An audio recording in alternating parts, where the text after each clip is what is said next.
Dá licença pra ioiô. Eu sou amante da gostosa Bahia, porém, pra saber seu segredo, serei baiano também. Dá licença de gostar pouquinho só.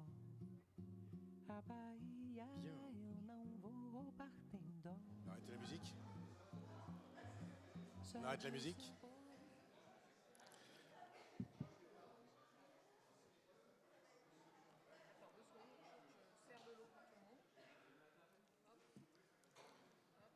Très bien.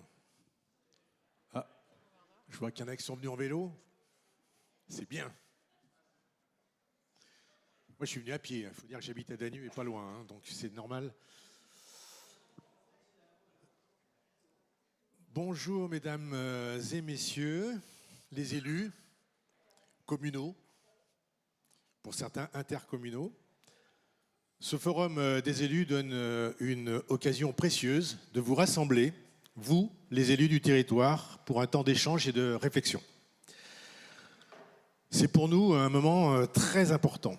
Pourquoi ? Parce que c'est aussi une possibilité qui nous est offerte, dans la convivialité, de prendre de la hauteur sur des sujets qui sont d'actualité, des sujets à fort enjeu, des sujets stratégiques qui peuvent concerner les communes et évidemment rayonner au niveau intercommunal.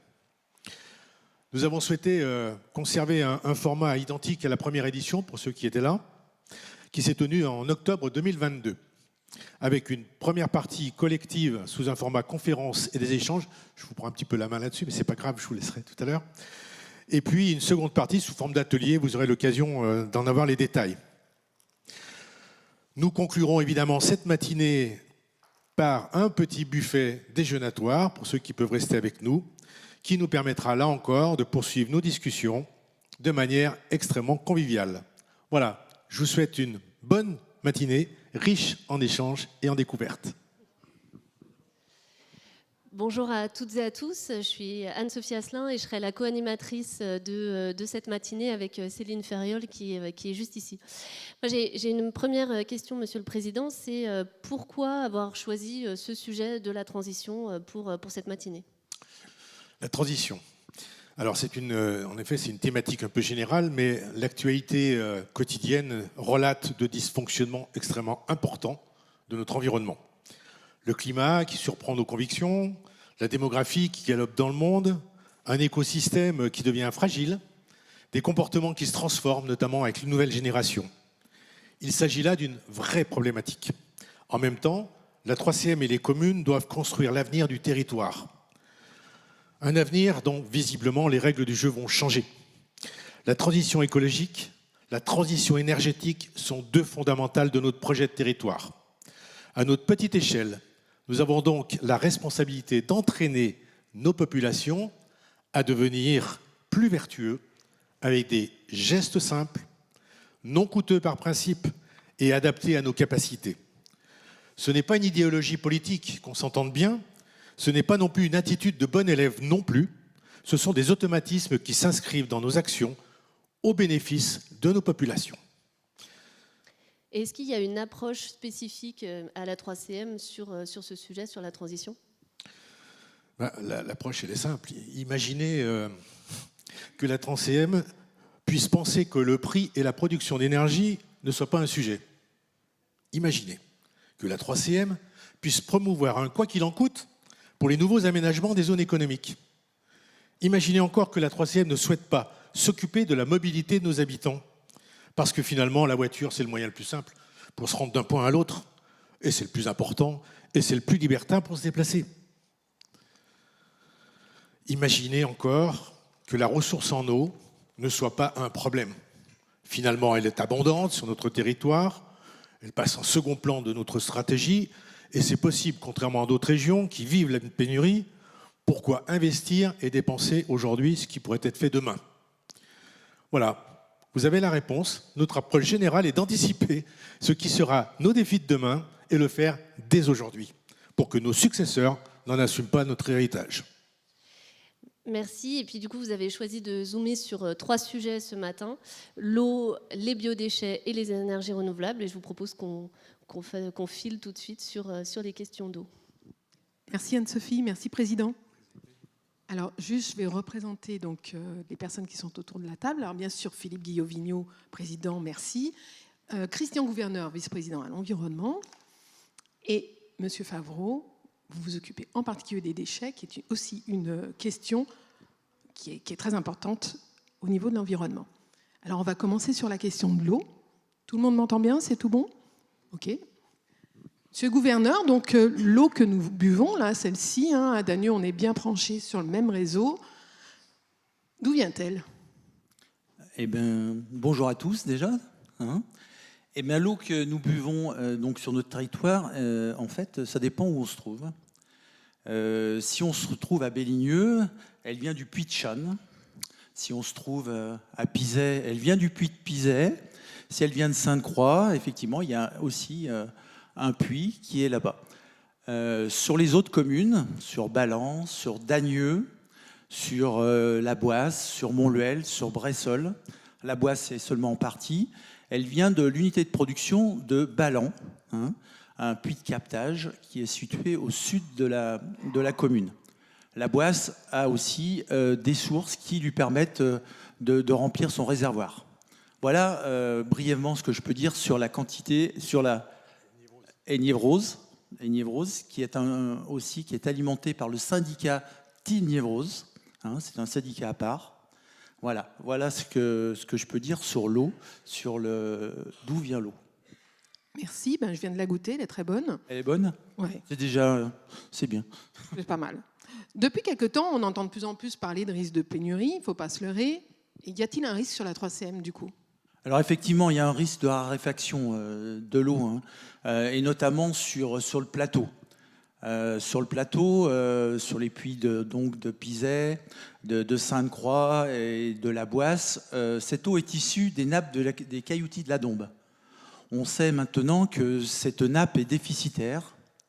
La communauté de communes de la Dombe porte un projet de territoire sur ce domaine pour essayer de comprendre comment fonctionne la nappe, pour ensuite avoir des actions pour mieux gérer l'eau.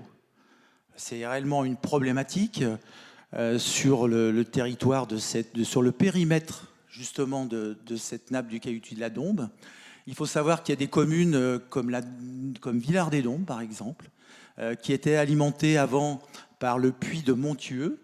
Et les puits de Montieux, il y en a certains qui sont réellement en forte baisse.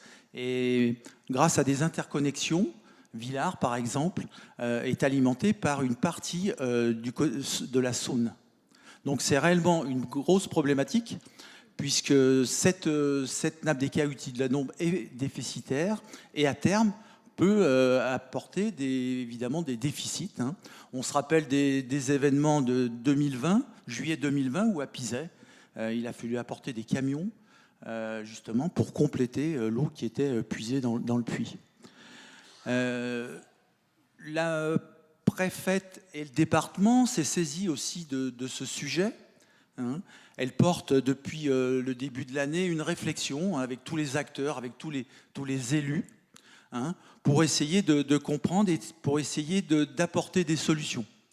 Alors c'est vrai que la philosophie de ces rencontres a été ne pas opposer les utilisateurs. Et je crois que ça, c'est quelque chose d'important. Je crois que dans un premier temps, il faut comprendre que l'agriculture a besoin d'eau, que les entreprises, les industries ont besoin d'eau, les particuliers aussi. Et avant d'envoyer des messages plutôt négatifs, il est plutôt intéressant de faire travailler tout le monde ensemble et d'arriver justement à des solutions de gestion au plus près des concitoyens.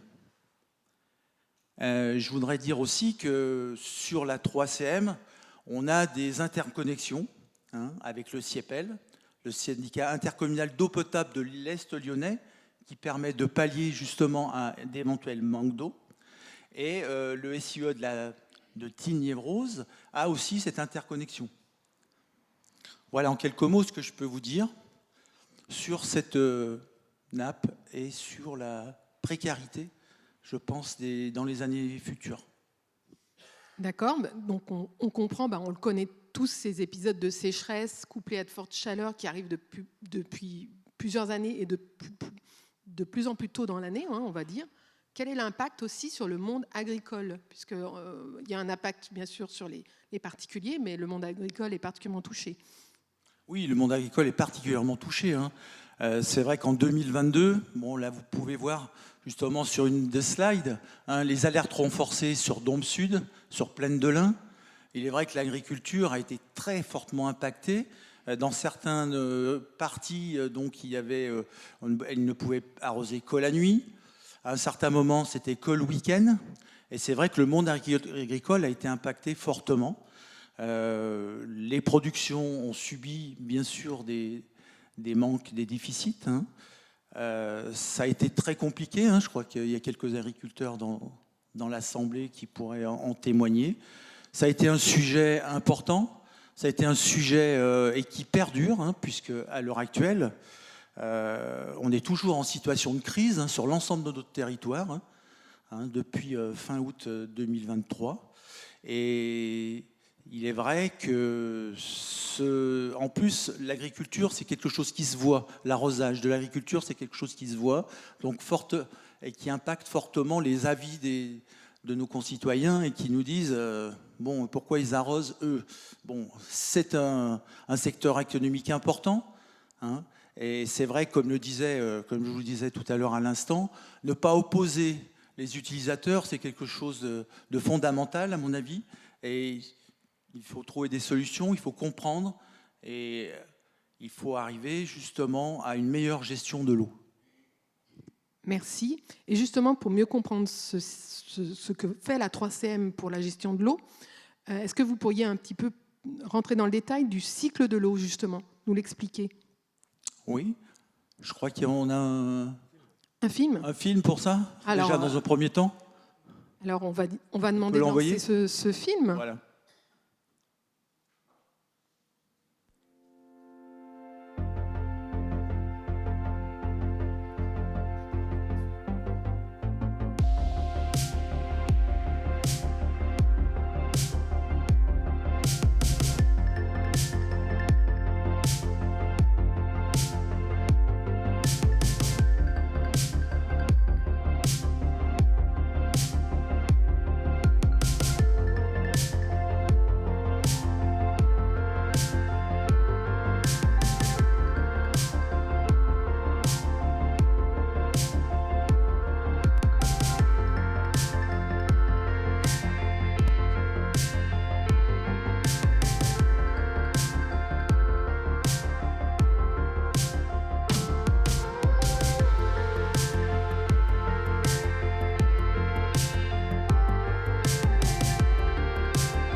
Ouais, l'eau qui est rejetée ne va pas dans le réseau d'eau potable, hein, vous avez bien compris. On est d'accord.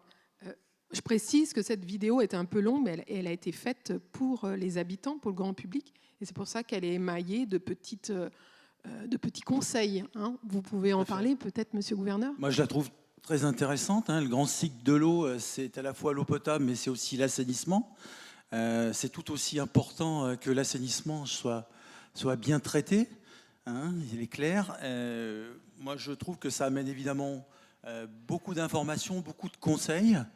Ça prouve qu'on a aussi quelque chose de structuré sur notre territoire qui va donc, pour favoriser la quantité, mais aussi la qualité de l'eau hein, qui doit être fournie à nos concitoyens. Et je trouve qu'elle est bien faite, cette vidéo. Merci. Du coup, justement, vous faites la transition. Je voulais vous poser la question de la qualité de l'eau, parce qu'elle est transparente. Je vous ai dit tout à l'heure qu'elle était bonne. Alors, vous avez vu dans la vidéo, on peut rajouter un petit bout de charbon pour améliorer encore le goût de l'eau, s'il y a un petit goût de javel, etc. Mais cette transparence, est-ce qu'elle peut cacher quelque chose? Est-ce qu'elle est réellement bonne, cette eau? Je viens de la regoûter, elle est très bonne. Hein. Ouais. Non, effectivement... la qualité de l'eau est un point important, fondamental, évidemment, pour la 3e, bien sûr, mais pour nos concitoyens. La qualité de l'eau sur notre territoire est bonne.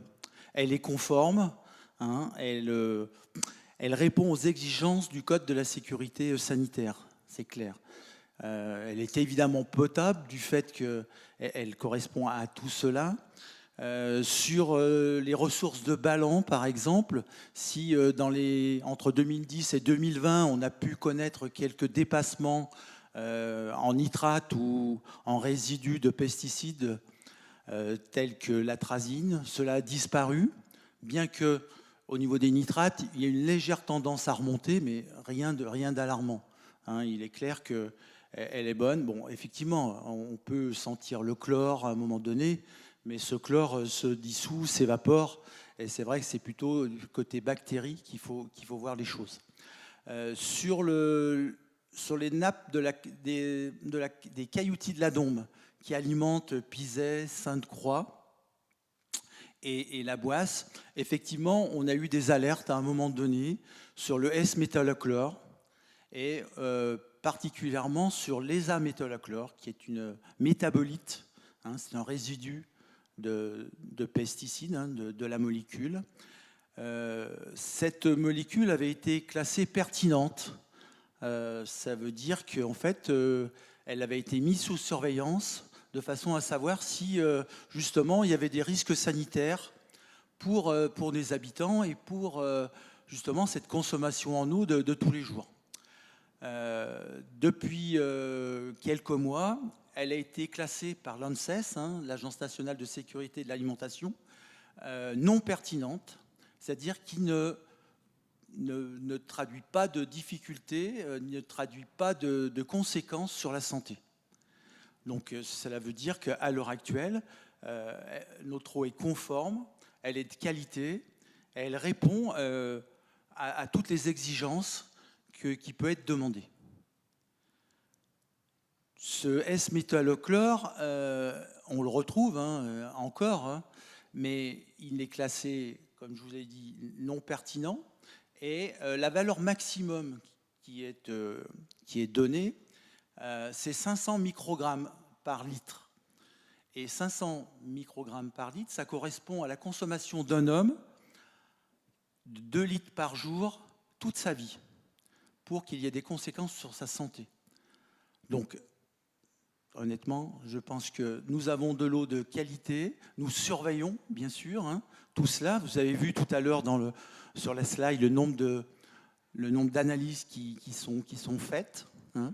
Sur le captage de ballons, qui est un captage prioritaire et qui va ensuite alimenter l'ensemble de notre territoire, nous sommes bien sûr vigilants là-dessus. Hein. Il y a eu aussi des mesures dans le passé pour la protection de cette nappe et la protection de ce captage. À l'heure actuelle, nous conduisons une étude de stratégie agricole et alimentaire Il y a un volet justement sur la protection de l'eau, tant en quantité qu'en qualité. Et le plan d'action qui devrait découler en 2024 devrait nous permettre justement de mieux préserver notre alimentation et nos captages sur la commune de Ballon. Alors, on a parlé de qualité. Maintenant, est-ce que vous pouvez nous reparler de quantité? Vous avez abordé ce sujet tout à l'heure, mais est-ce que vous pouvez nous parler de la sécurisation de la ressource en eau, du coup? Oui, alors la sécurisation de notre en quantité en eau, c'est bien sûr et c'est surtout les interconnexions. Puisque depuis juin 2023, nous avons une interconnexion avec le SIEPEL, le syndicat intercommunal d'eau potable de l'Est lyonnais, qui nous permet, en cas justement de problématique, de s'alimenter et de court-circuiter le puits de Ballon de façon à alimenter une partie de notre territoire. Je dis bien une partie puisque, vous l'avez compris, il reste encore sur le plateau des puits, et même sur Channes, des puits qui sont alimentés et qui sont encore seuls, mais qui à l'avenir, justement, on y viendra peut-être plus tard, qui vont justement, on va restructurer notre alimentation, nos réseaux, de façon à pouvoir avoir une alimentation totale par le puits de Ballon. Alors, l'interconnexion, c'est une chose. Sur le SIE de Tilly-Niévroz, c'est déjà fait, déjà depuis quelques années. Tilly-Niévroz sécurise aussi la Boisse. On peut aussi avoir, par des jeux de vannes, réalimenter la Boisse par Montluel. Donc tout ça fonctionne. Donc il y a toute une partie de notre territoire qui est déjà sécurisée. Sur le puits de Ballon, nous avons programmé la construction de 2 nouveaux puits. Un puits en remplacement de celui actuel. À l'heure actuelle, son débit a diminué. Il n'est que de 350 m3/h. Et il est demandé 600 m3/h. Et le second puits qui sera construit, il sera justement dédié à l'interconnexion avec le SIEPEL. On a aussi un avant-projet de restructuration des réseaux, je vous en parlais tout à l'heure, pour réalimenter l'ensemble de notre territoire par le puits de Ballon. C'est-à-dire que Pizet, Sainte-Croix et la Boisse sont totalement alimentés par Ballon. Il reste Belligneux, mais Belligneux, on conservera très certainement le puits, mais il sera aussi en interconnexion avec le puits de Ballon. Alors la sécurisation, c'est bien, mais je pense aussi qu'on a du travail à faire et on le fait, notamment sur la recherche de fuite. La recherche de fuite, c'est quelque chose qui est fondamental. Ça sera anticipé dans la prochaine délégation de service, puisque c'est quelque chose qui est élémentaire. Nous avons beaucoup de rendements à récupérer, sur certaines communes particulièrement. Le remplacement des réseaux, c'est aussi quelque chose qui est important, parce que produire des puits ou construire des puits, si on ne fait pas le travail avant, c'est quand même dommageable, quoi. L'objectif, c'est quand même d'atteindre 70% de rendement. 70% de rendement, on peut considérer que c'est bien, mais très franchement, et je crois que je vais le dire aujourd'hui, je pense qu'il faut être plus ambitieux. Je pense qu'il faut être plus ambitieux parce que perdre 30% de l'eau sur l'alimentation, je trouve que c'est trop conséquent.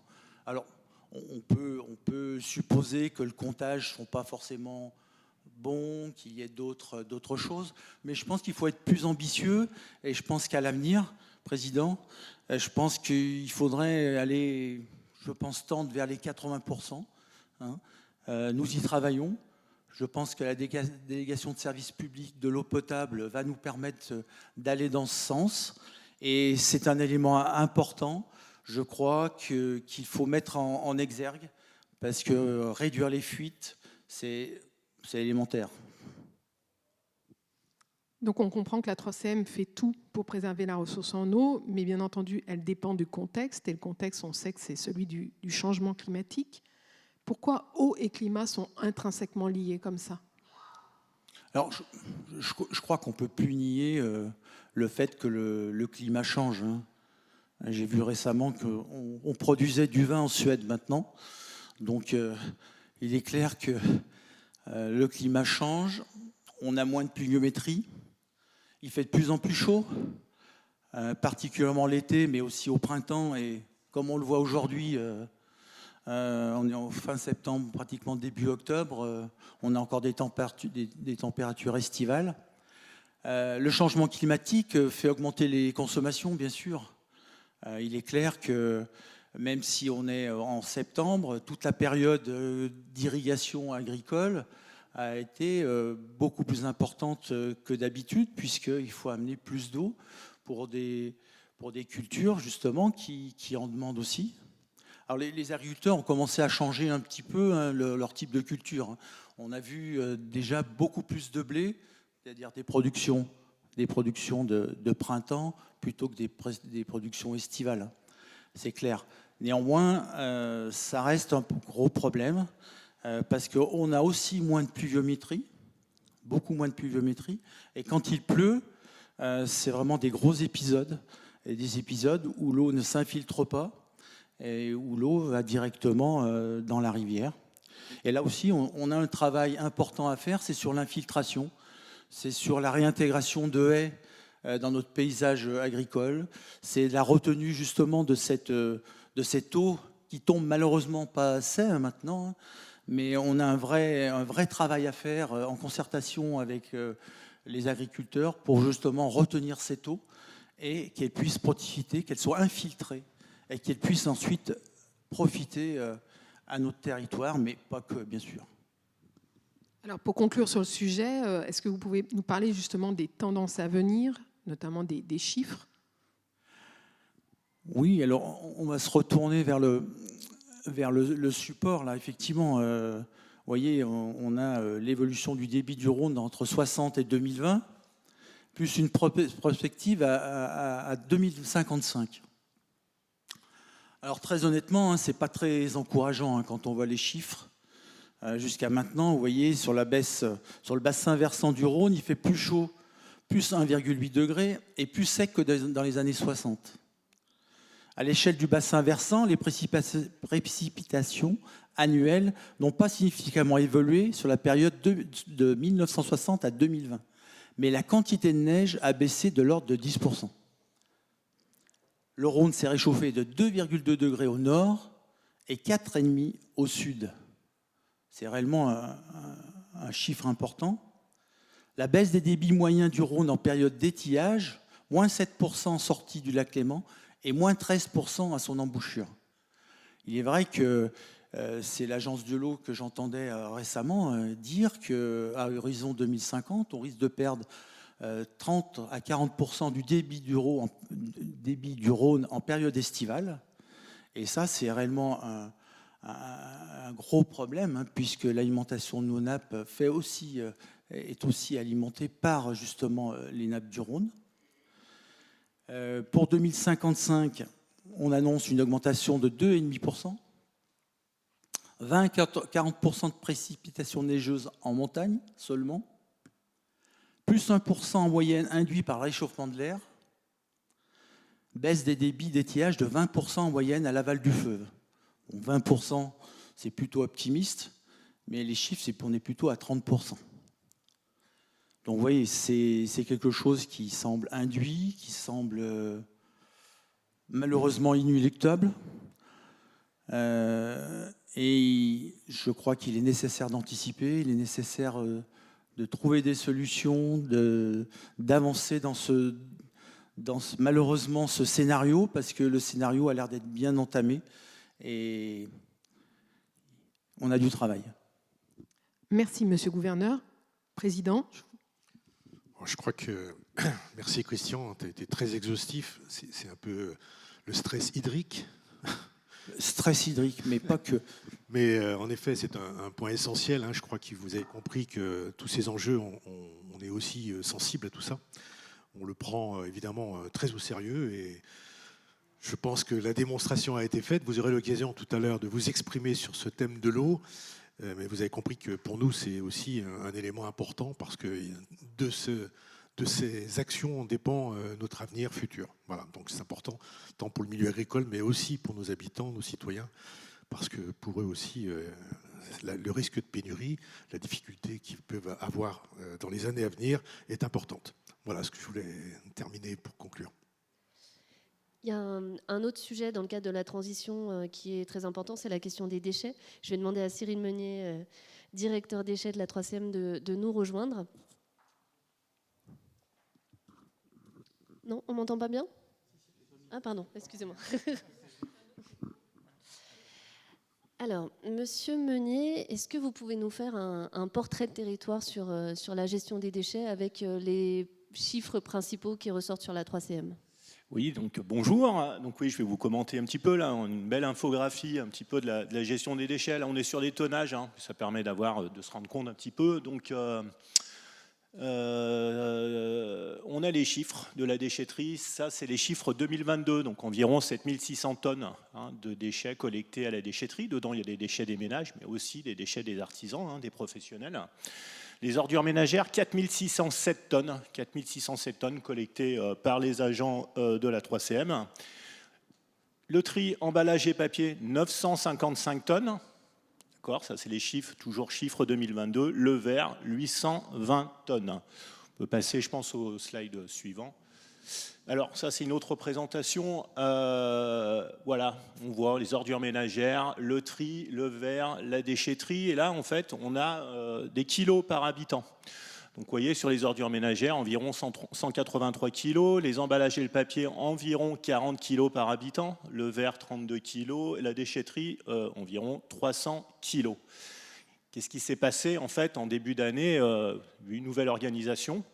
La volonté en fait de simplifier le geste de tri et de mettre le tri à portée de main en fait de chacun, une réorganisation aussi de la fréquence de collecte des ordures ménagères. Et bien, le résultat en fait, vous voyez, si on fait sur une projection 2023, si on prend les chiffres à fin août 2022, sur les ordures ménagères, on atteindrait les 157 kilos par habitant, c'est-à-dire qu'on est en 2022 183 kilos.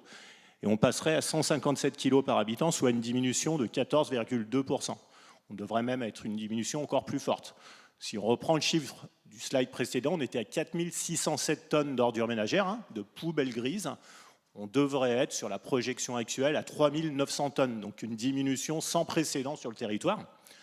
Sur le tri, dans les bacs jaunes, on devrait atteindre 52 kg en fin d'année, là où on était à 37,8 kg l'année dernière, donc une progression d'environ 38 kg. Alors 52 kg par habitant, qu'est-ce que ça veut dire? En fait, ce qui est important, peut-être qu'il faut savoir, c'est que pour un territoire comme le nôtre, la performance moyenne, la performance médiane, c'est 47 kg par habitant. Donc en fait, on est passé d'une situation de mauvais élève, très en retard, à une situation plutôt de bon élève, puisqu'on sait on est 5 kg au-dessus de la performance moyenne sur un territoire mixte, urbain, rural comme le nôtre en fait. En fait, pour résumer, en fait, on est sur une belle dynamique en termes de gestion des déchets. On a augmenté le tri, on a réduit les ordures ménagères, mais il reste encore du travail. Dans cette poubelle grise d'ordures ménagères, il reste ce qu'on appelle les déchets alimentaires. Réduit à peau de chagrin, cette poubelle, je pense qu'on l'a tous constaté, il ne reste plus grand-chose dans la poubelle grise en termes de volume, mais ça reste en fait du poids. Et le poids le plus important, en fait, un des poids le plus importants, c'est environ 30% de la poubelle grise, c'est les déchets alimentaires, les fameux biodéchets, et je crois qu'on va parler de ça aujourd'hui. Oui, justement, sur les biodéchets, je me tourne vers notre vice-président en charge des déchets. J'ai entendu dire qu'au 1er janvier 2024, tous les habitants devront composter leurs déchets. Est-ce que c'est vrai? Alors, pas tout à fait. Je ne vais pas dire que c'est faux, mais c'est une interprétation. Bonjour à tous. Donc effectivement, la tendance que Cyril vient de partager et dont je suis à titre personnel super fier, parce que pour ceux d'entre vous qui ont assisté aux réunions qu'on avait menées dans chacune de vos communes pour expliquer ce qu'on allait faire, pourquoi on changeait, j'ai eu parfois des réunions un peu tendues, hein, avec certaines oppositions. On s'était donné comme objectif ambitieux de réduire de 10% la poubelle grise et de 30% augmenter le tri, donc ce qui est devenu la poubelle jaune. Vous avez entendu les chiffres qui ont été communiqués par Cyril à l'instant. On est au-delà, donc non seulement on a atteint nos objectifs, mais on est bien au-delà, mais on n'a pas l'intention de s'arrêter. Parce que c'est bien pour tout le monde, c'est bon pour l'environnement, hein, donc pour le vice-président en charge de l'environnement, Christian Auverneur. C'est également bon pour chacun d'entre nous, pour chacun de nos concitoyens, hein, puisque ça va nous permettre, jusqu'au 1er janvier 2024, hein, on va non seulement passer au tri des biodéchets, on va en parler dans un instant, on va également passer à un budget autonome de la gestion du service des déchets au sein de la 3CM. Ça veut dire qu'on devra avoir un budget équilibré, hein, qui est l'expression qui est chère au nouveau maire de Belligneux, un budget équilibré. Hein, donc on va devoir avoir un budget équilibré, donc ça veut dire que les recettes devront s'aligner sur les dépenses, hein, comme tout le monde peut le comprendre. Donc ça veut dire que plus on augmente les recettes à travers le geste de tri, plus il sera simple d'équilibrer, et notamment avec l'autre aspect de l'équilibrage, hein, qui est la taxe que l'on fait porter sur chacun de nos concitoyens. Voilà, ça c'était une petite introduction. Comme je crois qu'on est bon dans le timing, donc je me suis permis cette petite digression. Donc par rapport à la question, effectivement, Cyril l'a expliqué, le sujet biodéchets, de quoi parle-t-on, hein? Donc on parle ici des déchets alimentaires, qui sont aujourd'hui toujours pour partie des habitants, hein, puisqu'il y en a certains qui pratiquent déjà le compostage, hein, qui est une des formules. En fait, ce qu'il se passe, c'est qu'au 1er janvier 2024, nous devons, nous, en tant qu'intercommunalité, avec la responsabilité du sujet des déchets, de fournir à chaque habitant du territoire une solution pour pouvoir effectuer un tri à la source. À la source, ça veut dire quoi? Ça veut dire ne pas mettre les biodéchets dans la poubelle grise. Alors pour y arriver, hein, quelles sont les options qui sont potentiellement disponibles? Les options optionnelles, hein, j'allais dire. Donc en fait, on a deux grandes familles. Si on veut faire un tri à la source des biodéchets, on a deux options. La première, et c'est celle dont vous parliez à l'instant, c'est de dire on va laisser les choses là où elles sont. C'est-à-dire qu'on ne fait pas de collecte. Donc c'est ce que vous trouvez sur la droite de ce transparent. Vous pouvez envoyer la totalité de l'animation, merci. Donc c'est ce qu'on appelle rester en proximité. Donc c'est là où effectivement on parle de compostage, puisque du coup on ne le met pas dans une poubelle et il n'y aura pas de collecte, qui est l'autre option que vous voyez sur la gauche du transparent, qui est d'effectuer une collecte séparée. Donc si on détaille ensuite le niveau en dessous entre ces deux grandes familles, là je vais commencer par la collecte. La collecte, c'est un petit peu comme ce qu'on a connu par le passé sur le jaune, hein, sur le tri. On a deux options. Une qui est de dire on va mettre en place des points d'apport, hein, de manière à ce que les citoyens puissent apporter leurs biodéchets sur des points d'apport volontaires, les fameux PAV. L'autre option, c'est de faire de la collecte en porte-à-porte, comme on le fait maintenant depuis le début de l'année sur la poubelle jaune. Ça, c'est ce qu'on appelle la collecte. Qui dit collecte dit qu'il va falloir qu'on l'emmène quelque part, hein, puisque ce n'est pas Cyril qui l'emmène chez lui dans son jardin pour faire du compost. Hein, donc, il va falloir l'amener quelque part. Donc, trouver un exutoire qui est habilité à recevoir les biodéchets, séparés, hein, puisque, voilà, on en parlera un petit peu plus tard, mais il y a d'autres options. Mais voilà, ça veut dire qu'il faut qu'on le collecte, donc soit des équipes de la 3CM, soit un prestataire fassent la collecte, que ce soit en porte-en-porte ou en point d'abord volontaire, pour l'amener vers l'exutoire. Si on regarde sur la droite, l'autre option, c'est le fameux compostage. Alors, je ne sais pas si vous vous souvenez, hein, mais lorsqu'on a fait l'enquête sur le service, l'aspiration de concitoyens par rapport à la gestion des déchets, donc ça c'était en 2022, hein, printemps 2022, hein, c'est ça. Hein. J'avais un doute, fin 2021, début 2022. Dans cette enquête, pour laquelle on avait eu un nombre de réponses qui nous avait très satisfait, puisqu'on avait eu plus de 1000 répondants, on avait rajouté également des questions sur la pratique vis-à-vis de la prévention des déchets, hein, puisque quelque part, le compostage, ça rejoint également une autre problématique qu'on a sur le territoire, qui est de réduire la production de déchets, puisque, sans rentrer dans des choses très compliquées, mais vous prenez un déchet alimentaire, vous le donnez à vos poules, vous le donnez au composteur, ou vous les mettez dans la poubelle. Vous le mettez dans la poubelle, on appelle ça un déchet. Vous le mettez au composteur ou vous le mettez aux poules, ça ne rentre pas dans le volume des déchets. Et donc, quand nous, à la fin de l'année, on calcule les volumétries, comme le chiffre que vous a donné Cyril tout à l'heure, on a un objectif de réduire de 10% la totalité de ce montant. Donc, aussi bien ce qui est collecté que ce qui est apporté au PAV, que ce qui est apporté en déchetterie. Donc, notre gestion de proximité, c'est le compostage.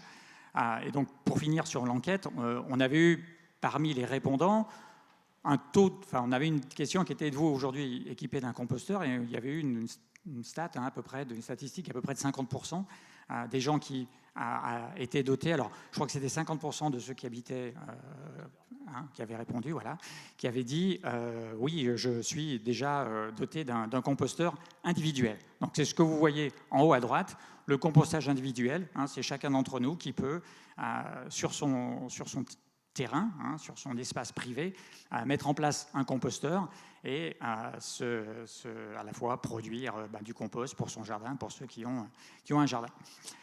La deuxième option en bas à droite, sur la gestion de proximité, c'est ce qu'on appelle le compostage collectif. Alors, sans vouloir être dans la polémique, mais on a un exemple sur le territoire qui n'est pas forcément super emballant, mais voilà, pour certains d'entre vous, je m'adresse notamment à la commune de Montluel, vous avez quelque chose sur votre territoire qui a un composteur collectif qui marche plus ou moins bien, Cyril, on peut dire, bon, il vivote un peu, mais bon, en tout cas, a priori, il n'y a pas de plainte, donc il n'y a pas de gens qui se plaignent autour. Mais voilà, c'est ce qu'on appelle un composteur collectif. Vous voyez sur l'image, c'est un petit peu plus compliqué qu'un composteur individuel. En général, ça se présente sous forme de 3 bacs. Il y a le bac où on amène des déchets alimentaires, il y a un bac où il y a de la matière sèche, et il y a le bac, le 3e, qui est là où va se faire la maturation dans le temps. Ça veut dire quoi? Ça veut dire qu'il faut qu'il y ait des manipulations de ces différents bacs, ça veut dire qu'il faut faire attention à ne pas mettre n'importe quoi dedans, etc., etc. Donc le compostage collectif, qui est un super concept, ça demande en revanche une attention particulière, parce que là, autant, si vous faites, entre guillemets, n'importe quoi chez vous, ça vous regarde. S'il y a des rongeurs, si ça sent pas bon, c'est votre problème, on va dire. À moins que vous mettiez votre composteur sous le nez des fenêtres de votre voisin, qui là peut-être va considérer que ça devient également son problème. Mais voilà, quand on est dans le collectif, là, on se doit effectivement de devoir prévoir un mode de fonctionnement un peu particulier. Donc ça, c'est le sujet. Donc, pour répondre à la question de manière un petit peu longue, mais au moins, on a pu tout couvrir. On a ces 4 différentes options, et ça, c'est quelque chose sur lequel on travaillera tout à l'heure. Juste pour bien comprendre entre la différence entre le point d'apport volontaire et le compostage collectif. Donc, comme je l'ai dit, le point d'apport volontaire, en fait, c'est un endroit où on vient déverser ces biodéchets. Et la différence entre les deux, merci, puisqu'il y a un point important que j'allais oublier, pour ceux qui font du compostage, vous le savez, on ne met pas les déchets de viande, on ne met pas les os, donc il y a des choses qui sont qualifiées de biodéchets aujourd'hui, les restes de poissons, etc. Bon, certains disent qu'ils le font, mais voilà, d'une manière générale, on ne doit pas tout mettre dans un composteur. En revanche, l'intégralité des biodéchets, donc tout ce qui est bioagrumes, etc., voilà, on ne peut pas tout mettre dans le composteur. Ce qui est possible, en revanche, dans le point d'apport volontaire. Donc, effectivement, ce n'est pas exactement la même chose, mais en tout cas, ça répond à la même philosophie. D'accord. Donc, par exemple, pour ceux et celles qui ont pu aller à la métropole dernièrement, à Lyon ou à Villeurbanne, vous avez vu des bacs alimentaires sur l'espace public. Je vois des oui. Donc ces bacs alimentaires, c'est du point d'apport volontaire, puisqu'il n'y a pas de différenciation à faire. À partir du moment où c'est alimentaire, on peut mettre ses déchets dedans, alors que dans le compost, on peut mettre seulement certains déchets alimentaires. Absolument. Et du coup, moi, j'ai une question un peu... est-ce que c'est vraiment nécessaire? Est-ce qu'on va le faire parce que la loi le demande? Ou est-ce qu'il y a un vrai intérêt à aller plus loin sur cette question de la gestion des déchets alimentaires? Alors, oui, on est quelque part, on est tenu de le faire, puisqu'il y a une réglementation. En plus, je pense qu'il y a une notion également d'équité. Aujourd'hui, si vous regardez sur ce transparent, donc on a mis, juste pour rappel, les différents types de personnes, en personas comme on dit dans le langage plus marketing, mais en gros à qui on s'adresse. Bon, bien évidemment, on s'adresse aux habitants, qu'ils soient dans un habitat individuel ou un habitat collectif, mais on a également sur notre territoire des cantines, des écoles, des associations, puis on a des professionnels, que ce soit métier de bouche ou autre, et on se doit également de répondre à leurs attentes. Donc on est quelque part tenu d'apporter une réponse à la totalité de ces personas. Et puis, comme je vous le disais, il y a une réglementation, et vous venez d'en parler à l'instant. On ne vit pas en autarcie dans notre territoire, on en sort. Donc Cyril, qui est en première ligne, sait très bien que on a eu d'ores et déjà quelques questions qui sont venues à la 3CM, et on sait que ça va s'amplifier. 1er janvier, cette nouvelle façon de procéder vis-à-vis des biodéchets va faire l'objet de beaucoup de communication. On peut s'attendre à avoir des reportages dans les journaux télévisés. Donc forcément, les habitants vont se poser la question, mais moi, comment je fais, comme on fait sur notre territoire? Et donc on veut s'inscrire dans cette dynamique. Et puis je crois que de manière, si on parlait un petit peu politique, on est dans une tendance de transformation. Si on regarde sur les 30, 40 dernières années, on est sur une tendance. On a commencé au siècle dernier par dire on ne met plus de verre dans les poubelles. Ça a été le premier geste de tri. Ensuite, on a dit on va sélectionner certains éléments dits recyclables. Ensuite, on a dit plus récemment, on va sortir tous les emballages, quelle que soit leur nature, de la poubelle grise. Donc on voit bien qu'il y a une tendance qui est de dire que ce qu'on appelait auparavant les ordures ménagères et assimilées vont se transformer. Et demain, ce qu'il y a dans notre poubelle grise va devenir vraiment un élément le plus minime possible, avec peut-être que de la matière sèche, et peut-être que dans 10 ans, il n'y aura plus de poubelle grise. Peut-être qu'on se posera la question d'arrêter de collecter la poubelle grise et de mettre le gris soit en apport volontaire, soit à la déchetterie, parce qu'il n'y aura plus que quelques résidus qui seront là, de la matière sèche, etc., qui ne posent pas de problème de maturation ou autre. Donc je crois qu'on est dans une tendance dans laquelle on doit s'inscrire. Et notre volonté, c'est de continuer sur la dynamique dans laquelle nous sommes. Je voudrais revenir sur les chiffres que Cyril a partagés tout à l'heure, pour que l'on soit à même de continuer dans cette performance. Et du coup, aujourd'hui, qu'est-ce qu'on fait des biodéchets qui sont collectés? Est-ce qu'on les enfouit? Est-ce qu'on les incinère? Qu'est-ce qu'on en fait? Alors oui, c'est un point. C'est vrai que j'aurais pu revenir dessus. Pourquoi est-ce qu'on veut les sortir de la poubelle grise? Parce que, comme vous le dites, ce qui va dans les ordures ménagères aujourd'hui, c'est soit incinéré, soit enfoui. Alors nous sommes quand même une petite exception. Je pense que tout le monde ici doit le savoir, puisque notre poubelle grise, elle ne va pas directement en enfouissement, mais elle passe par une usine de traitement mécano-biologique, la fameuse TMB, la fameuse usine Ovad, qui va faire un travail de tri, là également, pour en sortir tout ce qui est valorisable, donc notamment les biodéchets à travers de la méthanisation, mais également les métaux pour les valoriser en termes de revente. Donc il y a déjà un travail qui est fait au niveau de l'usine Ovad. Ce qu'il faut quand même savoir, c'est que ce type d'usines ont été construites sur les 30 dernières années. Ovad est sans doute une des plus récentes, une des plus modernes également, mais ça reste quand même, on va dire, moins performant qu'un tri à la source. C'est-à-dire que de ressortir les biodéchets à la fin, ils font du compost, ils font plein de choses qui sont très valorisables, puisqu'il y a à peu près 50% de ce qui rentre à Ovad, au niveau des poubelles grises, qui va être valorisé, et 50% qui sera enfoui. Mais bon, aujourd'hui, on a quand même cette volonté. Et enfouir, ça pose également un autre problème, c'est que les résidus qui restent toujours, même si on fait un tri dans l'enfouissement, ça va générer des gaz.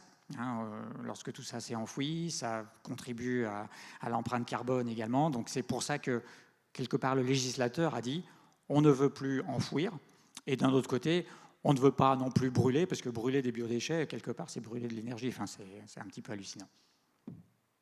Donc, dans tout ce que vous dites, ce que j'entends, c'est le meilleur déchet, c'est celui qui n'existe pas, finalement. Ben, c'est celui qu'on va trier à la source, au niveau des biodéchets. Et donc, c'est un sujet sur lequel on travaillera tout à l'heure avec l'ensemble des participants. Tout à fait. Merci beaucoup. On va pouvoir passer au troisième sujet, et pas des moindres, sur les énergies renouvelables qui ont toute leur place justement dans cette question de la transition écologique. On repasse les micros.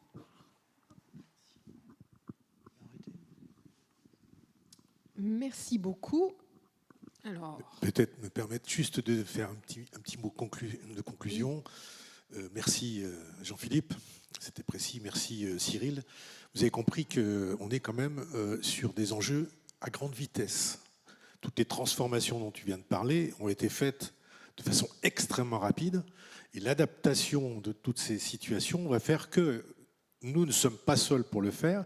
Nous avons également des adaptations par rapport à l'usine de traitement, par exemple, qui vont être obligatoires. Donc, vous voyez, on est vraiment sur un enjeu sur le déchet qui n'est pas que de faire 30 ou 10, ou moins 10 et plus 30, c'est aussi parce qu'on est législativement parlant obligé d'aller très vite. Et ça, c'est quand même un sujet, et j'en remercie encore les équipes du déchet, parce que je pense qu'en effet, l'exercice qui a été fait l'année dernière avec les bacs jaunes a bien montré cette capacité à réagir. Mais encore une fois, je crois que les enjeux, ils sont encore devant nous. merci.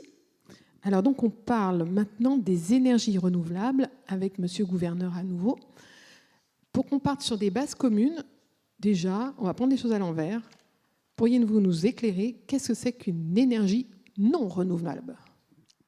Oui, je pense que c'est un bon aspect, c'est de commencer à l'envers, effectivement. Et une énergie non renouvelable, par simplification, on va dire que ce sont les énergies fossiles.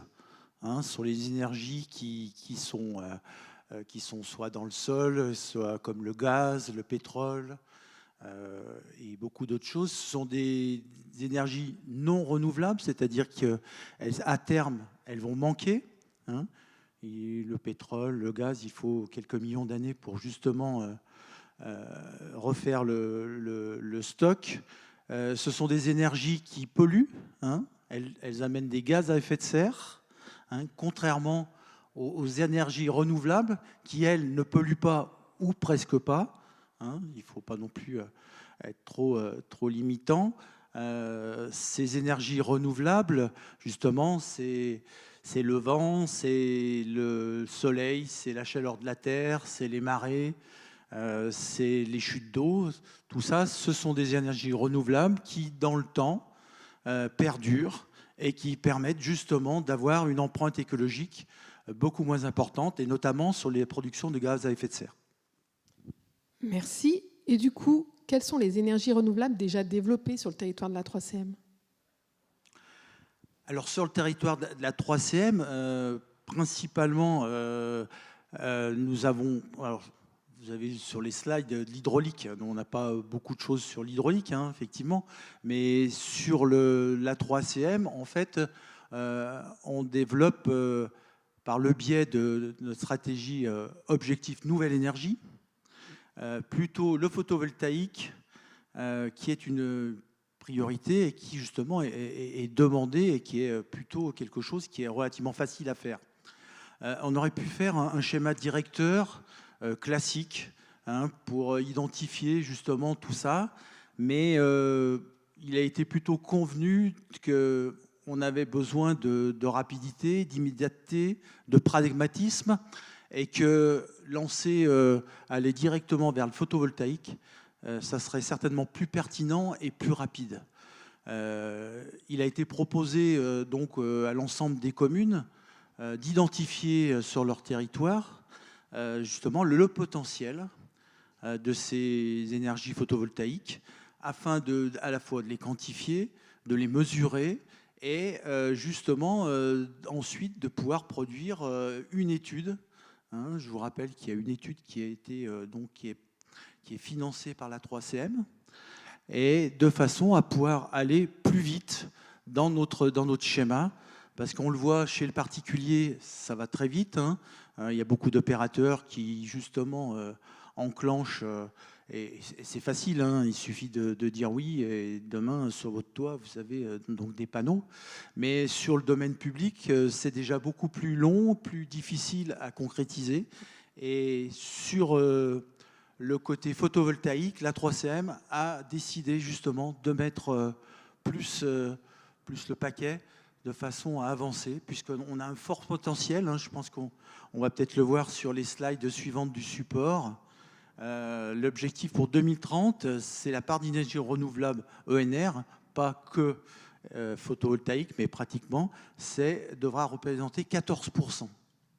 Alors, il faut aussi le mettre en lien avec notre plan climat air énergie territorial, hein, le PCAET. PCAET, donc 5 axes, 53 actions. Je le rappelle, les 5 axes, hein, c'est réduire les gaz à effet de serre, c'est s'adapter au changement climatique, c'est réduire les pollutions atmosphériques, c'est tendre vers la sobriété et l'efficacité énergétique et développer les énergies renouvelables. Donc, on est dans le tempo, hein, c'est quelque chose qui est en phase et qui avance et qui va, je pense, puisque là, les études sont terminées, je crois que les comptes rendus vont être faits dès le début octobre dans chaque commune. Et nous allons voir à la fois le potentiel et les projets qui vont pouvoir ensuite être amenés. Alors, Président, je crois que vous vouliez nous parler des IRVE. Oui, je vais ajouter un petit volet à l'énergie renouvelable. C'est le fait que l'électricité devient, par axiome, un élément essentiel de la stratégie pour les 5 années à venir. Alors, qu'est-ce que c'est que les IRVE? Parce qu'il faut déjà définir ce que c'est, les IRVE. Je vous laisse faire. Voilà. Ce sont les bornes de recharge de véhicules électriques, bien sûr. C'est la terminologie. Et en plus, il faut savoir que ce développement, l'État l'a inscrit dans la loi. On n'est pas en train d'inventer quelque chose de nouveau. C'est toujours pareil. La loi, c'est inscrite. Et il faut savoir que nous avons, là encore, réalisé un schéma directeur. Alors, ce schéma directeur, il a été fait par le syndicat d'énergie, puisque c'est un syndicat par nature qui est là pour effectuer ce genre d'études, qu'il a fait de façon très macro et qui a regardé au niveau de notre territoire l'application de la loi d'une part et d'autre part ce qui pourrait être réalisable. Et quand je dis réalisable, c'est le possible et le nécessaire. Évidemment, je ne vous fais pas de dessin. Entre les deux, il y a un grand écart parce que si on ne prend que le texte de loi, nous aurions beaucoup trop de bornes électriques à mettre en place. Donc, il y a eu une première approche, un schéma directeur qui a été fait pour l'ensemble de notre territoire. Et puis maintenant, c'est la 3CM qui va évidemment se saisir du sujet, puisqu'on va essayer de le peaufiner avec les communes, voir point à point comment on peut le faire, etc. etc. Et puis, évidemment, après, il faudra passer au cap de l'installation, de l'exploitation, de la maintenance. Alors là, il y a plusieurs possibilités. Soit, en effet, le SIEA, je le recite encore, puisqu'il est là pour ça, propose des marchés cadres qui nous permettraient, par exemple, d'acheter des bornes d'installation, alors rapide, ultra rapide, etc., tout ce qu'on veut, et qui permettrait d'avoir un marché cadre pour acheter ces bornes et globaliser sur le département. Il proposerait aussi un marché cadre de maintenance, parce qu'il va falloir les maintenir. Une borne électrique, ce n'est pas quelque chose qui reste statique. Il faut les maintenir, il faut les exploiter. Il proposerait aussi de les superviser, c'est-à-dire être capable d'avoir un élément supra qui permettrait de dire la borne elle marche pas, il y a un problème, je ne sais pas moi, de conducteur, il y a un problème de taxation, il y a un problème, etc. Donc ça, c'est des prestations qui peuvent être en effet faites entre le SIEA, les communes et l'intercommunalité. Après, il y a d'autres solutions. On peut aussi laisser le choix à des opérateurs privés de venir installer des bornes. On est moins acteurs, mais voilà, ce sont des choses que d'ailleurs vous aurez l'occasion tout à l'heure de prendre en main, puisque l'atelier sur ce sujet vous définira aussi quelles actions vous voulez faire. Donc, les IRVE, on a vu tout à l'heure qu'il y a une volonté d'aller à 14% d'énergie renouvelable. Les IRVE, c'est un des sujets de l'énergie renouvelable. Donc, je le précise parce que c'est important aussi que vous sachiez que là encore, l'intercommunalité et les communes sont dans l'action pour réaliser ce qu'il faut pour notre avenir. Merci. Et donc, du coup, là, concrètement, en matière de photovoltaïque, monsieur le gouverneur, les actualités, en fait. Les actualités. Oui. Comme je le disais tout à l'heure, en fait, donc il y a le compte rendu maintenant, le rendu des études qui sont faites dans chaque commune. Et justement, après ces études, voilà, ce sera la faisabilité. Hein. Alors justement, l'intérêt, vous voyez, on revient un petit peu sur ces objectifs nouvelle énergie. Je vous parlais tout à l'heure de besoin d'immédiateté, de pragmatisme et de maîtrise budgétaire. On mise principalement sur le solaire, le photovoltaïque. Prioriser dans un premier temps le foncier public, bâti et non bâti, parce que ça a valeur d'exemple pour les autres acteurs du territoire. Je pense que si on prône quelque chose, il faut être à même aussi de le faire chez soi, aussi pour une meilleure maîtrise des projets. Et puis surtout, éviter le coup par coup, en raisonnant global et collectif sur l'ensemble du territoire. C'est-à-dire que ces projets qui vont pouvoir être mis en œuvre, selon les communes, on va pouvoir ensuite faire une société de projet. Une société de projet qui va permettre justement d'inclure tous ces projets ensemble et ainsi pouvoir les gérer. Et là, c'est très certainement la SEM-Léa qui va pouvoir donner, je vais passer la parole au président comme ça, justement, qui va permettre de pouvoir organiser tout ça et avoir, donc avec ces projets globaux, une certaine rentabilité qui reviendra directement aux communes. Et ça, c'est un point important, je crois. Président, tu pourras le développer. C'est quelque chose d'important, c'est que les revenus reviennent directement aux communes. Merci, Monsieur le Gouverneur. Alors, comme il est passionné, il me fait 3 questions en une. Je vais passer la parole à Monsieur le Président, justement, pour évoquer ces outils possibles pour les communes et la 3CM. Très bien, merci. Alors en effet, c'est une des pistes que tu as citées, mais ce n'est pas la seule, au contraire. Il y en a plusieurs qui vont être possibles, plusieurs scénarios possibles. Donc, vous l'avez vu, on parle de beaucoup de puissance électrique, tant sur les panneaux photovoltaïques que sur les RVE. Et là, il y a plusieurs solutions qui nous sont proposées. La première, on a parlé de la SEM-Léa. Alors peut-être que tout le monde ne sait pas ce qu'est la SEM-Léa. SEM veut dire Société d'économie mixte. Elle est composée d'un capital à 85% détenu par les collectivités territoriales, donc les intercommunalités, les agglomérations, mais aussi le département et le syndicat d'énergie, le SIEA. Et les 15% restants de ce capital sont détenus par un secteur bancaire, dont la Banque des Territoires, qui sont des partenaires financiers dans cette opération. La SEM-Léa a été créée sur un plan départemental pour justement venir permettre aux communes, aux intercommunalités, aux territoires de pouvoir s'investir dans les activités d'énergie renouvelable. Alors, il n'y a pas que le photovoltaïque, mais ça en fait partie quand même de façon assez prégnante. Mais il peut y avoir aussi des activités de chaleur fatale, il peut y avoir aussi des activités liées à l'hydraulique, il peut y avoir un certain nombre de choses, c'est ce qu'on a vu tout à l'heure. C'est l'intégralité des solutions techniques des énergies renouvelables. Donc cette SEM, évidemment, nous en sommes actionnaires. Nous en sommes petit actionnaire, mais nous en sommes actionnaires. Et son intention, je le répète, c'est d'être capable de venir appuyer les collectivités territoriales pour réaliser ces projets. Elles peuvent intervenir à différents types, totalement, partiellement, associées, pas associées. Et c'est là où on va rentrer maintenant dans les dispositifs qui peuvent être en effet utilisés. Alors, comme vous le voyez ici, je vais commencer par celle du milieu, c'est appel à manifestation d'intérêt. Nous, si nous avons des projets, nous lançons ce qu'on appelle un appel à manifestation d'intérêt, c'est la procédure de la collectivité. Et la SEM-Léa peut en effet répondre à cet appel à manifestation d'intérêt en proposant une solution qu'elle va produire, réaliser pour notre compte. Aucune participation, aucune action de plus pour le territoire, pour les collectivités. Ça, c'est la première solution. On peut aussi totalement le faire en interne. Peut-être qu'il y a des communes qui souhaitent investir leur toiture, faire poser des panneaux photovoltaïques, et puis le faire ce qu'on appelle en in-house, c'est-à-dire en anglais, le faire soi-même. Là, il faut une ingénierie mutualisée avec les communes et entre les communes et l'intercommunalité. C'est aussi une solution qu'on peut envisager. Par contre, ça veut dire qu'il faut évidemment porter l'investissement.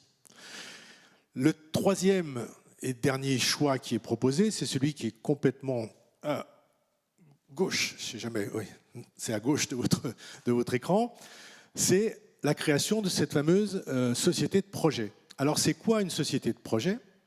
Eh bien, tout simplement, c'est une société classique dans laquelle on déverse une capitalisation qui peut être variable.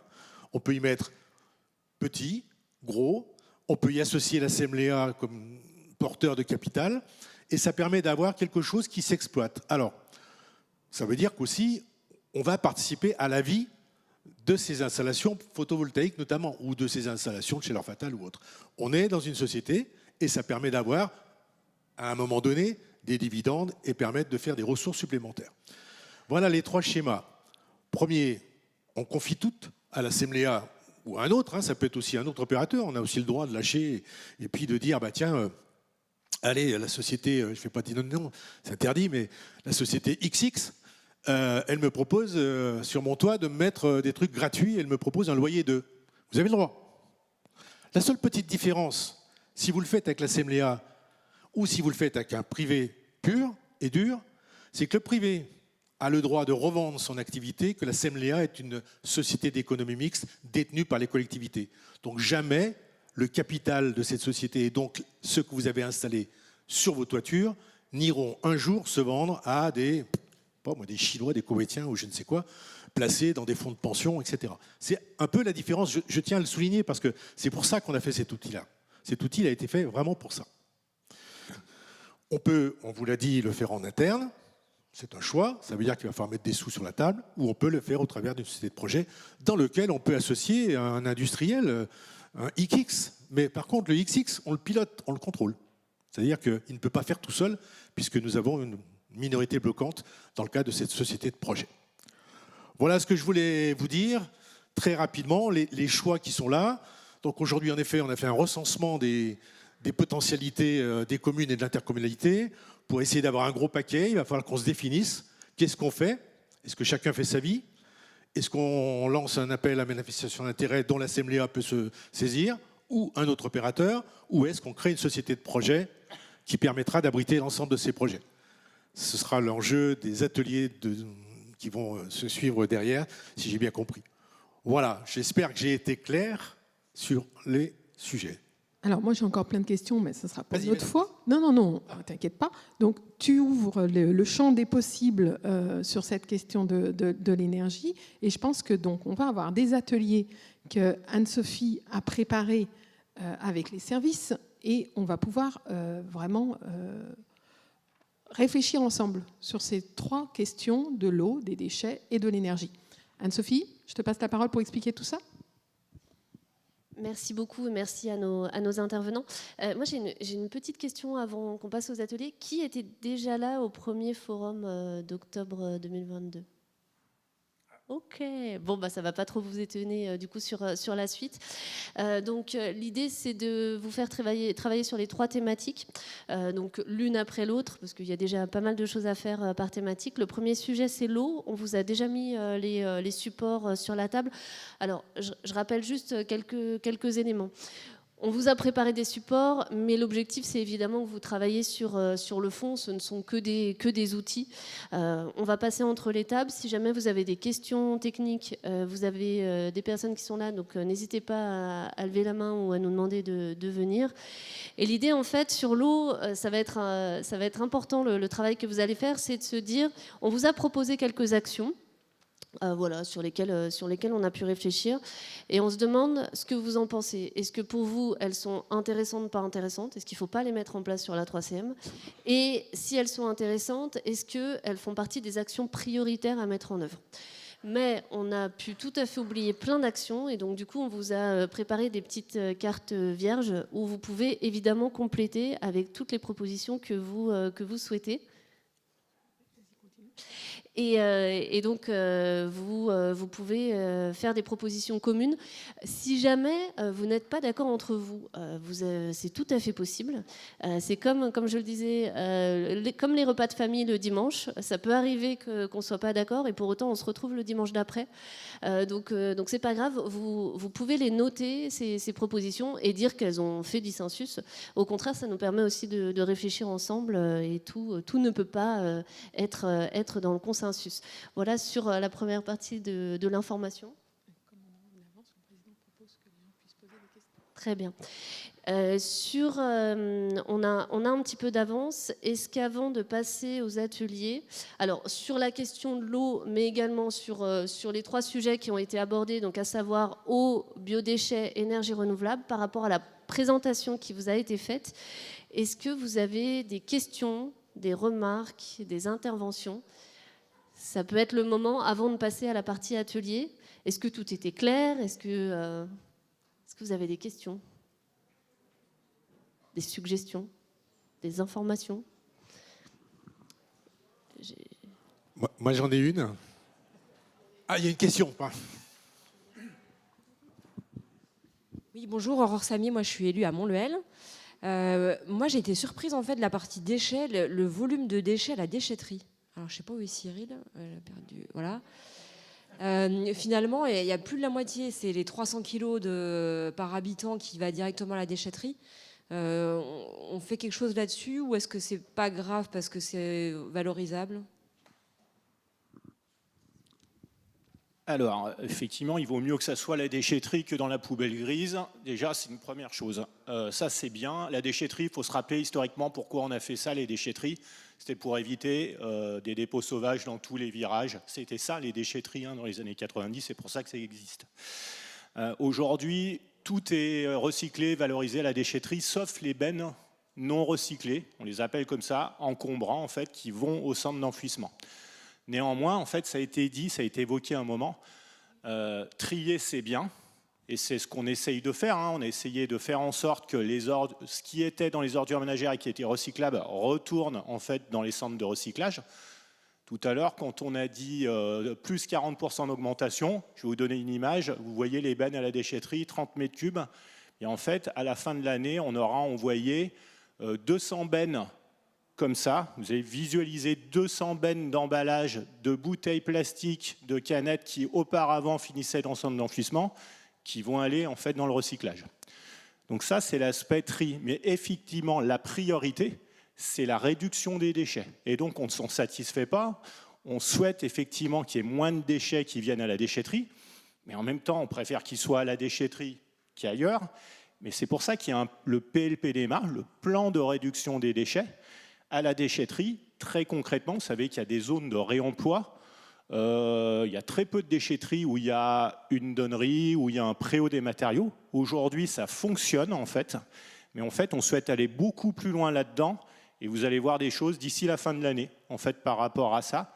L'idée, c'est vraiment d'ancrer le message, effectivement, de donner plutôt que de jeter. Alors, en fait, il y a un mouvement en fait, qui est en train, qui nous dépasse, c'est un mouvement de société, c'est que de plus en plus, effectivement, la seconde main, on entend tous parler de ça, mais en fait, ça prend énormément d'ampleur. Un site qui cartonne, c'est Le Bon Coin depuis des années. Aujourd'hui, on jette beaucoup moins, et on voit à la déchetterie, les gardiens m'en parlent, ils se jettent quand même moins de choses qu'auparavant, en fait. Néanmoins, on est dans une société de consommation, Donc, il y a des achats, en fait, et des achats parfois de choses qui ne sont pas durables et qui finissent quand même à la déchetterie. Néanmoins, effectivement, la 3CM a vraiment la volonté de réduire la quantité de déchets. Donc, sur la déchetterie, c'est développer les zones de réemploi. Et après, au-delà, c'est aussi de lutter contre le gaspillage alimentaire dans les écoles. Ça va être de développer le compostage au maximum.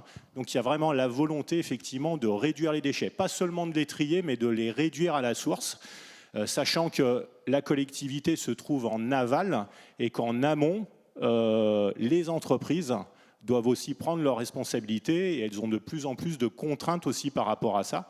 On est tous d'accord qu'il y a encore trop de suremballage, mais il y a des choses qui sont en train de bouger aussi par rapport à ça, quoi. Voilà. Si je puis me permettre, je voudrais rajouter un point. par rapport à la question que vous avez posée sur les volumétries. Nous accueillons, en tant que service public, l'intégralité des habitants. Donc la déchetterie est ouverte à tout le monde, il suffit de s'inscrire. En revanche, on a fait le choix sur le territoire également de l'ouvrir aux professionnels du territoire. D'accord ? Et si on analysait les volumes qui arrivent à la déchetterie, il y a 2 gros postes, gravats et déchets verts. Les gravats, c'est un grand sujet, on va dire, de controverse, puisque vous l'avez tous fait l'expérience dans vos communes. Est-ce qu'il vaut mieux qu'ils atterrissent à la déchetterie ou est-ce qu'il vaut mieux qu'ils finissent dans un fossé, dans un détour d'un chemin de terre de vos communes? Donc ça, c'est un vrai sujet. Ce qu'il faut savoir, c'est qu'il y a en ce moment un travail sur ce que Cyril appelle les REP, qui sont en fait des filières de retraitement, autour de tout ce qui est gravat, et qui, un petit peu comme c'est le cas aujourd'hui, par exemple, sur les bouteilles, où en fait, l'argent que l'on récupère quand vous faites le geste de tri, les concitoyens vont mettre le tri dans la poubelle jaune, ça part chez les recycleurs.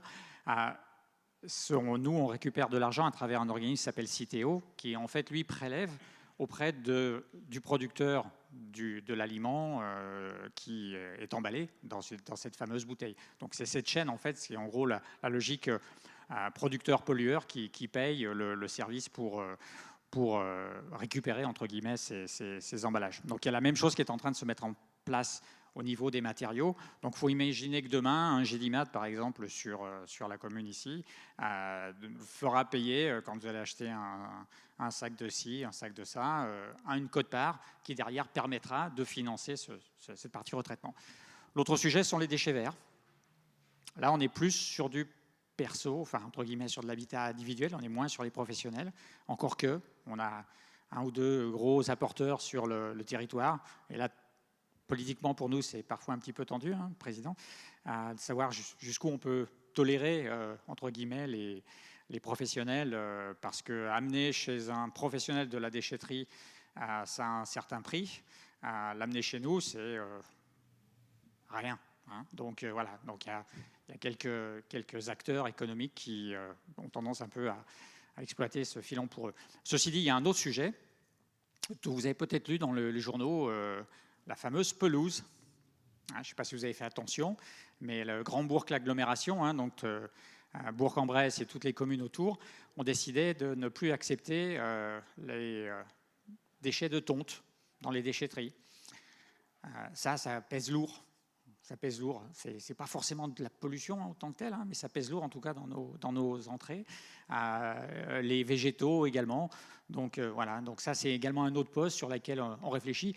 Aujourd'hui, on n'a pas du tout d'intention de ne plus accepter ce genre de déchets, mais c'est un axe de réflexion dans le cadre du PLPDMA. Pardon ?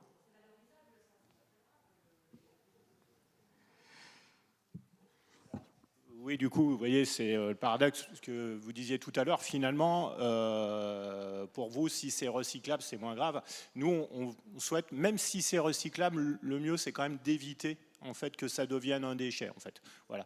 Donc, pour tout vous dire, à la déchetterie, encore une fois, il n'y a que les encombrants. Donc, 800 tonnes, ce qui est beaucoup trop, sur les 7500 tonnes. Allez, grosso modo, 10% qui est enfui. Néanmoins, notre objectif, en fait, c'est pas que de baisser les encombrants, même si c'est notre priorité et que c'est pour ça que les gardiens vous embêtent parfois, pour vous dire ouvrez votre sac, voilà. En fait, ils font ça pour des raisons environnementales et financières et parce qu'on leur demande, en fait, voilà, pour réduire cette partie d'enfouissement. Mais on souhaite donc travailler sur les tonnages d'encombrants, mais même sur les tonnages total. Effectivement, les végétaux, voilà, peut-être que on peut se dire que c'est finalement les végétaux sont encore vus comme des déchets et on peut aussi demain les voir comme des ressources qu'on pourrait utiliser chez soi, quoi. En fait, voilà, c'est un petit peu l'esprit, changer un peu le paradigme et la vision qu'on peut avoir sur des végétaux à partir du moment où on a une utilisation possible, évidemment. Et tout dépend de la grandeur de son terrain. On est tout à fait conscient de ça, en fait. Voilà. Est-ce qu'il y a une autre intervention, monsieur ? Oui, bonjour à tous, Philippe Belair, Montluel.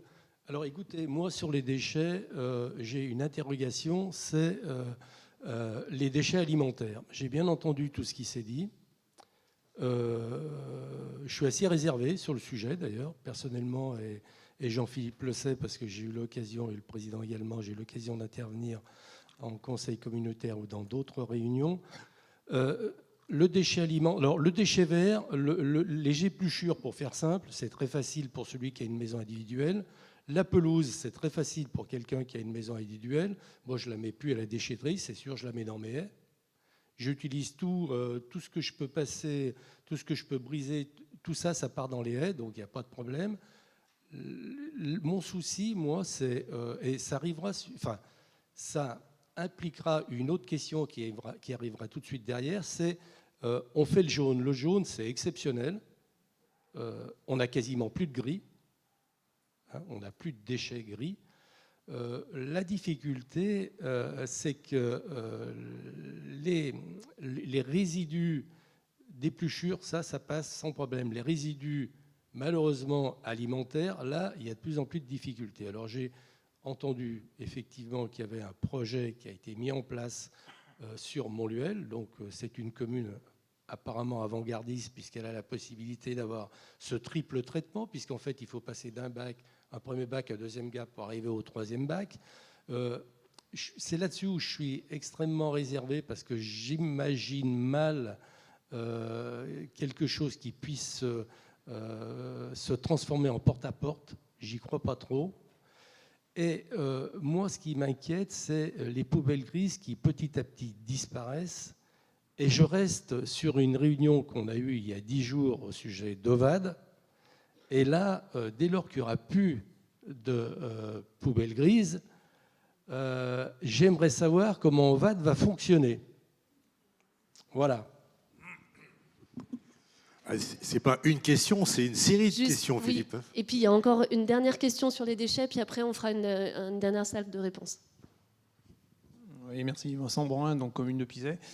Alors moi, c'est plus par rapport à une déformation professionnelle parce que c'est la prévention. Et je me dis pourquoi, par exemple, c'est le sujet des déchets, pourquoi on en est arrivé là, quelle est la cause. Et donc on a tous un pouvoir en tant que citoyen moi je dis d'arrêter de cette surconsommation. Parce que pourquoi on a des déchets? Parce qu'en fait on surconsomme. Et la vraie réflexion, c'est comment nous, les élus et les intercommunalités, les communes, on peut avoir une action sur cette politique où on continue de marteler. Là, la dernière campagne, c'est l'iPhone 13. Allez acheter... Enfin, au 15, oui, pardon, excuse. Puis en plus, je suis dans les télécoms, alors c'est honteux, là. Mais je ne comprends pas pourquoi on peut encore avoir des campagnes publicitaires surconsommées, et puis après, nous, on se pose la question de savoir qu'est-ce qu'on fait de tous ces déchets. Alors, bon, c'est une réflexion philosophique globale, mais moi, je me dis, en prévention, quelle action on peut avoir auprès de ce grand monde, de ces industriels. La question s'était posée à un moment donné de dire on va mettre des lois pour dire aux industriels arrêtez de suremballer. Par exemple, j'avais l'exemple du dentifrice, en disant pourquoi on le met dans un emballage carton, puis après on va remettre en fait un film plastique par-dessus, alors qu'on pourrait faire beaucoup plus simple. Voilà. Donc c'est bon. C'est une réflexion globale. Je sais que, mais je me pose la question, qu'est-ce qu'on peut avoir comme pouvoir, au-delà du pouvoir de consommateur, d'arrêter un peu notre consommation et l'influence qu'on peut avoir auprès des industriels. Voilà. Tu veux que je réponde ? Alors, malheureusement, on est trop petit. Je crois que le vrai pouvoir, je vais vous dire à qui il appartient. Il appartient à ceux qui font les lois. Donc, nos députés, nos sénateurs doivent être missionnés pour justement travailler là-dessus. Parce que je pense qu'un industriel, un élu local, quel poids il peut avoir pour lui dire il ne faut pas emballer? Aucun. Qu'est-ce qui se passe? Voilà, donc ça c'est pour la réponse. Mais vous avez raison, moi, je suis d'accord. C'est pas normal qu'on suremballe et qu'on continue en effet à traiter du déchet de ce type-là. Parce que celui-ci, aujourd'hui, on ne sait pas quoi en faire. Puis après, je vais rebondir sur la question de ce fameux déchet. C'est bien l'image de la boîte de dentifrice. Parce que là, en effet, il y a un déchet plastique, il y a un déchet carton, qu'on pourrait oublier. Il y a même un troisième déchet, c'est le tube lui-même, parce que ce tube, aujourd'hui, il se recycle. Alors pour revenir, donc je suis désolé, mais je pense que c'est bien de le dire, à chaque fois on se le dit, mais je ne vois pas trop. Il faut légiférer. Il faut que la loi impose ça. Et cette loi, elle doit l'imposer aux producteurs industriels, ils doivent l'imposer à ceux qui le distribuent, notamment la grande distribution, etc., etc. On voit des magasins de vrac qui se créent, donc il n'y a pas de raison qu'on n'y arrive pas aussi dans la grande distribution. C'est des éléments majeurs, mais c'est une énergie folle. Nous, aujourd'hui, on est vraiment trop petits, malheureusement, même si on se réunissait sur l'ensemble du département pour aller intervenir à ce stade-là. Il faut que nos législateurs le fassent. Tu as posé une question, Philippe, sur les déchets gris, qui en effet, aujourd'hui, sont enfouis et qui, demain, pourraient aller, puisqu'il y a un grand projet sur le site de la Tienne, le site d'Organum, pour que ces déchets qui étaient enfouis soient demain, pas incinérés, mais disons brûlés, voilà, pour permettre de produire de l'énergie. Je ne dis pas incinérés parce que ce n'est pas un incinérateur, c'est une grosse chaudière qui est capable d'accepter ce type de déchets-là pour justement produire derrière de l'énergie. Alors oui, s'il n'y a plus de déchets gris dans nos poubelles, ben évidemment, la ressource va un peu s'épuiser. Ça a été le débat qu'on a eu là, il n'y a pas très longtemps. A priori, il y a aussi les encombrants qui peuvent rentrer dans ce dispositif. Maintenant, que faut-il faire? On a dit tout à l'heure, il ne faut plus enfouir. Bien.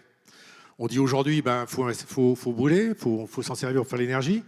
On est dans un gros dilemme. C'est pour ça que quand je vous dis que les choses vont très vite, c'est malheureusement, la conclusion, c'est de se dire, on doit prendre des décisions maintenant, en sachant qu'il y a forcément des compromis à faire entre une solution A et une solution B. Si on ne veut plus enfouir, il faut qu'on les détruise, qu'on en fasse quelque chose. Si on peut le valoriser par une action qui permet justement, en les brûlant, d'obtenir de l'énergie, eh bien, c'est peut-être une des solutions. Mais en même temps, je suis bien d'accord que, comme on va vers l'élimination de ces produits-là le plus possible, malheureusement, voilà, c'est un dilemme. Je suis d'accord. Là, tu as mis le doigt sur un gros dilemme que l'on peut avoir. Alors, c'est OVAD. OVAD, c'est le processus de tri mécano-biologique. La chaufferie CSR, c'est un deuxième organe qui, en effet, au lieu d'enfouir ce qui reste de nos déchets, donc ces fameux déchets plastiques, entre autres, eh bien, c'est de les mettre dans cette chaudière pour produire de l'énergie. Voilà. Mes réponses sont peut-être pas très satisfaisantes, parce que je ne peux pas donner de solution, mais en même temps, voilà. Alors, après, dernier point, la poubelle grise de moins en moins, oui, il faut s'y attendre. Je pense que ça a été dit d'ailleurs tout à l'heure par Jean-Philippe. Peut-être qu'un jour, on ne les ramassera plus, parce qu'il n'y en aura plus beaucoup. Voilà. Dans nos actions, on est bien là pour aussi aller vers un enjeu qui c'est de valoriser le maximum de nos déchets et de ne plus avoir de déchets dits non valorisables.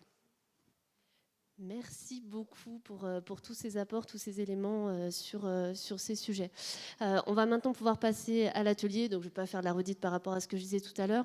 On se laisse 20 minutes de réflexion sur le sujet. Comme je vous le disais, on vous a proposé des idées, mais vraiment, sentez-vous libre soit de ne pas aimer les idées qui ont été proposées, soit d'en proposer d'autres. C'est simplement pour lancer la réflexion sur, concrètement, sur la 3CM, qu'est-ce qu'il faut mettre en place pour l'eau et dans le cadre de la transition écologique.